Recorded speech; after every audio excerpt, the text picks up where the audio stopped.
Sure.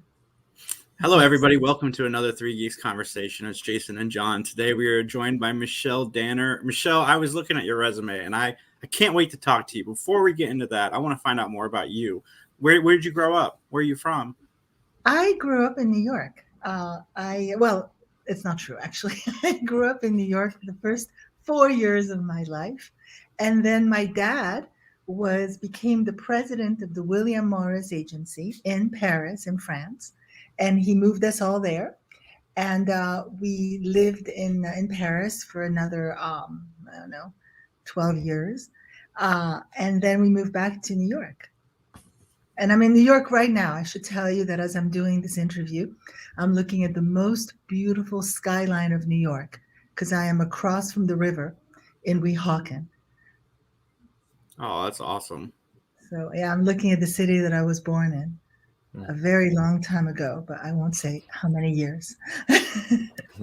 When you lived in France, obviously you picked up the language. So was that difficult to learn the French language, or Well, I was 4 years old, so I don't think it was difficult.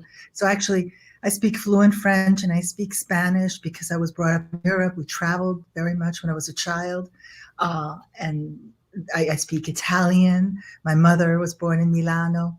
I speak Portuguese a little bit. So I speak about 5 languages, and that's been very helpful for me throughout my life because I've traveled all over the world and taught in many different languages.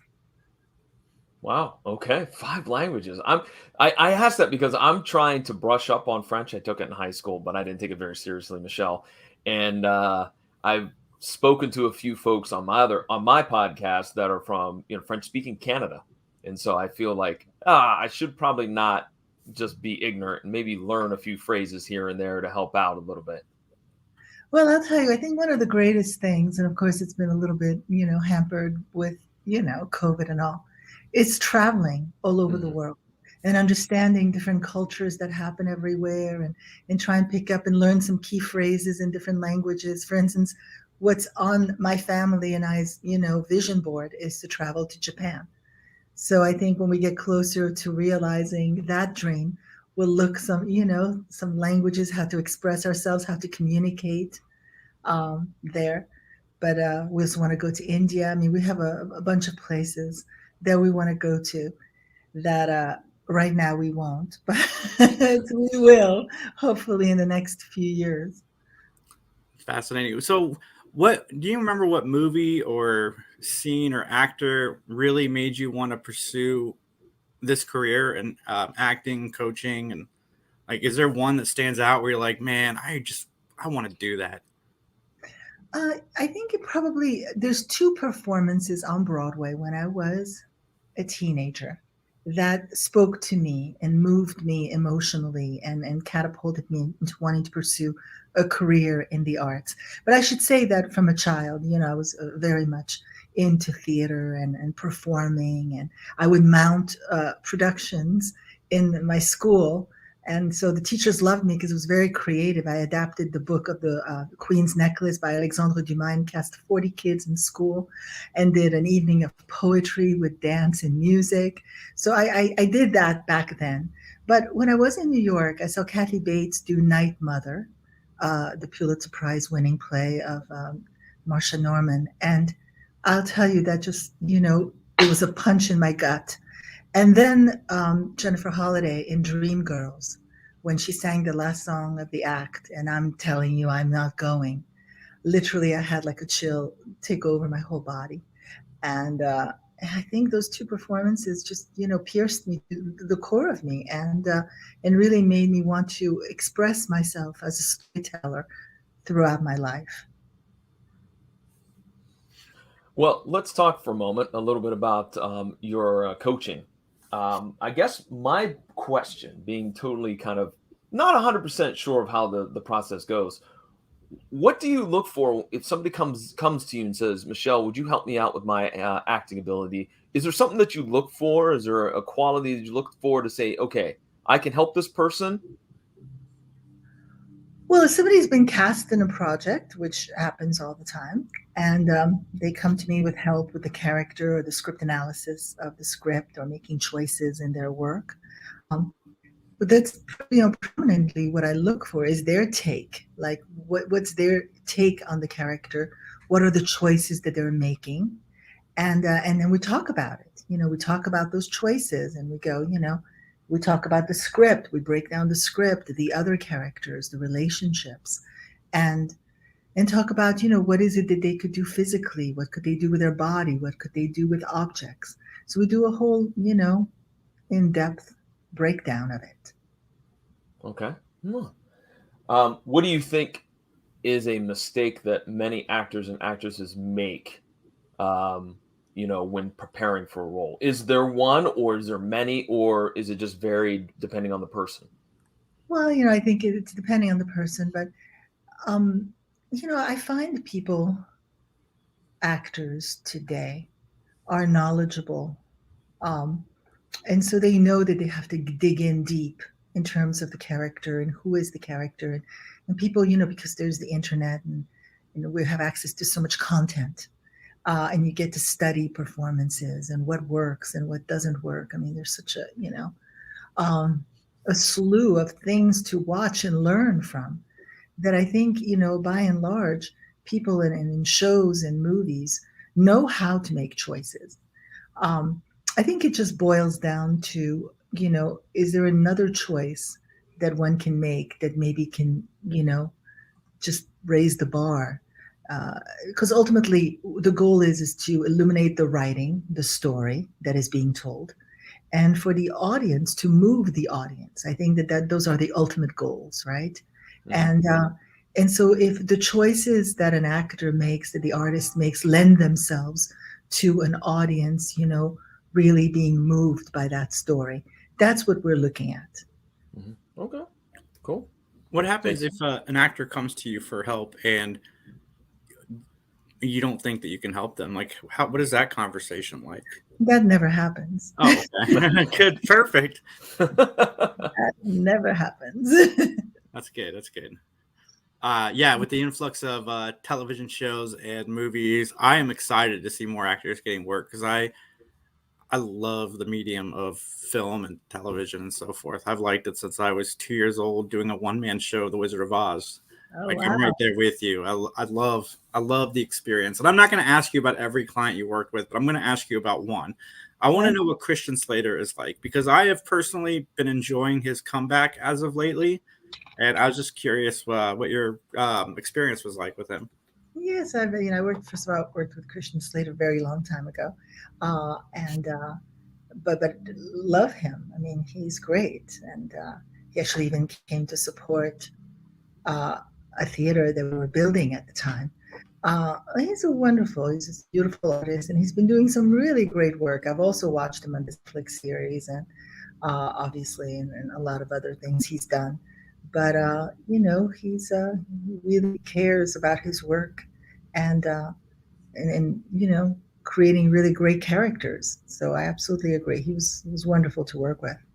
Yeah, I've been enjoying his comeback from Mr. Robot to um, Dirty Dr. John, Death. and now Doctor Death. I thought he was really good on Doctor Death. Yeah, he's. Mhm. I want to see. Right. Christian Slater's great. I can't. Well, Michelle, let's talk about a couple of your other projects that you've worked on. Most recently, you have in fact, you have it in the background. You have a film called The Runner.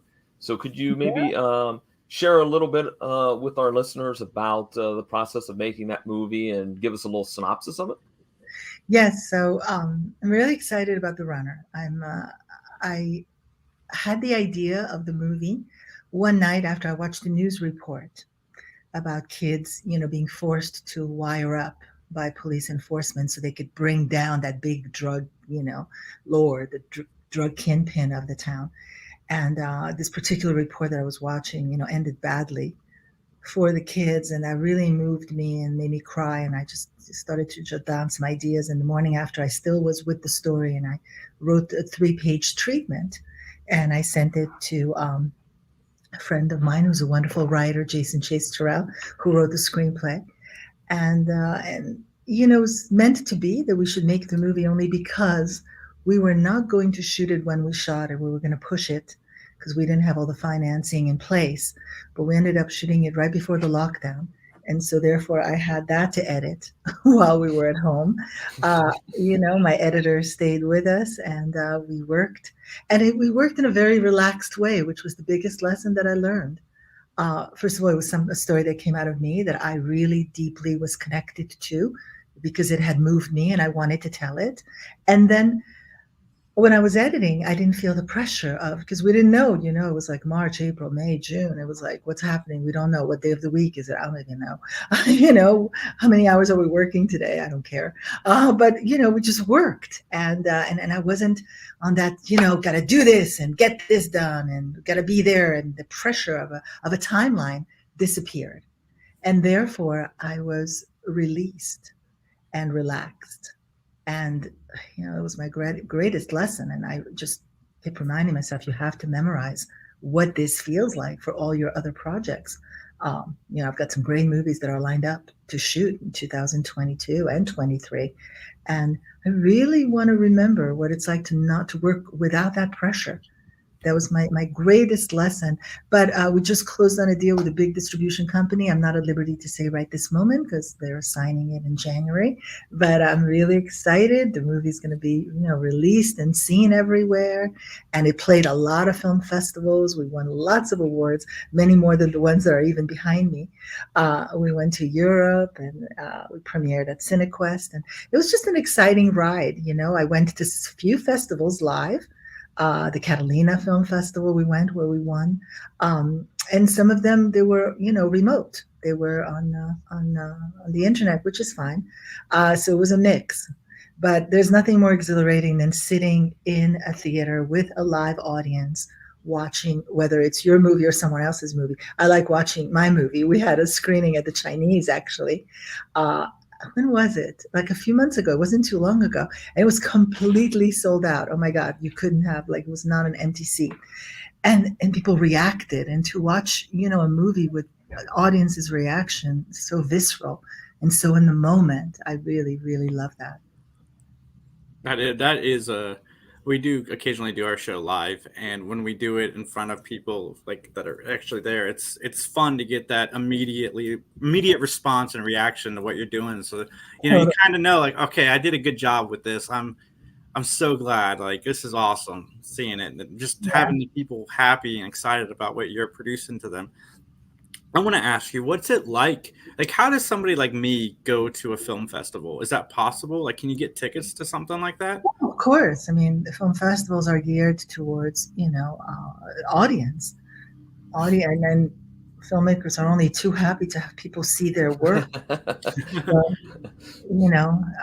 and now with this thing that's happening, I have a feeling, last year, Sundance was online, which was great, and South by Southwest was online, and Tribeca was online, and CineQuest, the one that we premiered at, that great film festival, was online. So I have a feeling it's possible it's going to be online too this year. But then, in a way, it's great. It's not as good as if you're going in person to Utah and, you're going and watching screenings and Q&As and going to events and parties. Obviously, it's better. But I have to say that I did like staying home cozy with my hot chocolate and my popcorn and having access to all the movies. Because, when you go to a film festival, you can't watch all the movies. Mm-hmm. Well, you can't watch all the movies either, but you can watch more than if you go in person. And if you love watching movies, which is, I like more watching movies at a film festival than meeting people, but I like meeting people too. But for me, it's I just want to see what other filmmakers are doing. That's just really interesting to me.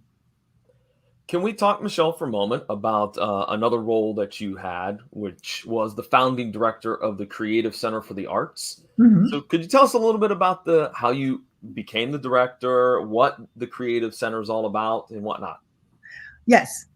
So we, as much as I'm passionate about film, I am passionate about theater. I love theater. As a matter of fact, disappointed because I'm here in New York and I was hoping that this year we could go see many shows. But it's probably not going to be the case. and I live in LA, and it's important to, to do theater in LA. It's really important. So we've given birth to so many original productions, which I'm a great believer in giving platforms to writers to develop material. Um, I'm working right now on a world premiere of a one-woman show with the wonderful actress Ann Archer called A Ticket to the Circus. It's based on a memoir by Norris Church Mailer, the wife of Norman Mailer, Oh, and written by Bonnie Culver, and it's a wonderful, wonderful piece of theater. It's just beautiful. We now probably will start it in February as virtual theater, and then we will mount it on the stage and hopefully go to New York and to London. And Anne is just incredible in this part. It's a beautiful, beautiful piece. So we've been rehearsing that this year, and that's going to premiere at the Creative Center for the Arts. And I'm rehearsing also with another wonderful director, Deborah Levine, a one-woman show about an authoritarian regime. And it's called Miss Margarita's Way. So we're working on projects. We're constantly reading new material.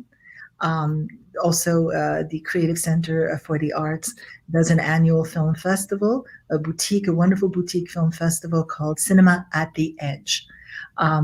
So yeah, there's just, we believe in the power of live theater, and that is why that is something that I will never abandon. And we just got the rights to a big Tennessee Williams play that we're also planning to do in 2022. Lots going on. yeah. I love theater. I went to New York 2 years ago and saw Beetlejuice on Broadway, and I like that experience of just being in the crowd. I wanted to go to more. Like, I'd love to see Cats and Wicked, but Oh yeah, you see Hamilton live is extraordinary. I remember going to see it and being jet lagged, and people, were so like on fire about it. There was such a palpable energy in the audience, which I don't know if it's because I was jet lagged, kind of irritated me. And I was like, it's like when somebody tells you, "Oh, this is going to be great. It's going to be great." And I'm like, well, let me be the judge of that. I hear that voice inside of me. And then it did not disappoint. I'll tell you. I mean, I told my students that if you have to go wash dishes to buy a ticket to go see Hamilton, then so be it. That's what you need to do. Mm-hmm. Can we talk about your book, The Golden Box? Because oftentimes when Jason and I talk to folks that are in the acting world or in the directing world or whatnot, we often find that sometimes it's easy for those type of individuals to write a book, and sometimes it's challenging. What was your take on penning your own book? It's challenging because as an artist, you're constantly redefining, and you're constantly learning. You never stop learning, so you rethink things. And I can only use as an example, Uta Hagen, who wrote Respect for Acting, and then years later she wrote Challenge for the Actor, and she told all her students, don't read the first one, read the second one, because I rethought things. And I feel that that's what's happening to me. I've had this book in the works for many years. As a matter of fact, I brought here to New York like a few chapters that I want to rewrite. I don't, and because now I have all these movie projects and theater projects, I will definitely, it's my life's work, release it. There's no question about it. But I feel like it's very much, when you cut a movie, when you're editing a movie and you edit a scene and you go, I love this. Then you go to sleep and you wake up the day after and you look at it and you go, what was this? No, this doesn't work. I got to redo this. And, it's very much that with writing. That's what is very complex and beautiful about the craft of acting. It's not a computer program that you can learn and master and go, I got this thing. You don't. You keep redefining it, rethinking it, relayering it. So, I think by the time it comes out, I'll tell you, I will have thought about it a lot and rewrote it a lot. But it's there. I've got a great draft of it. It's just a matter of, going, okay, let's go. Let's let it out. Let's release it. All right, last question from me. And we've talked a little bit about that you've traveled all over the world for your various projects and your teaching and whatnot.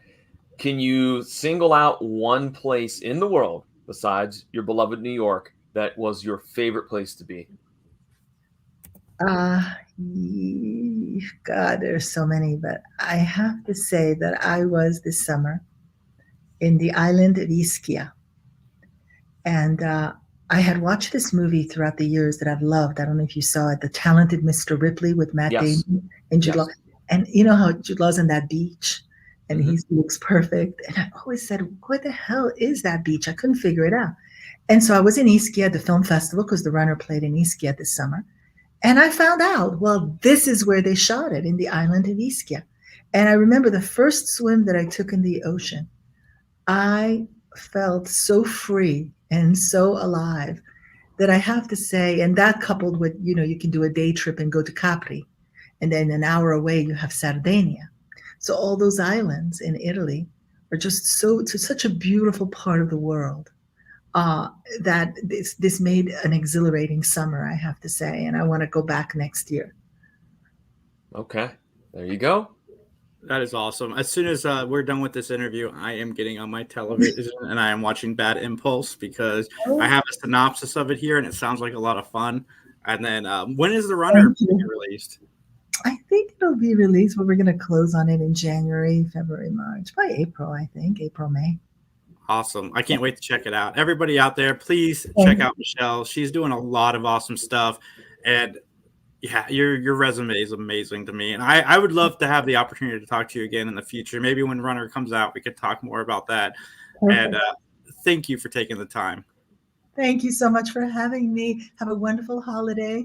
Happy New Year. Same to you.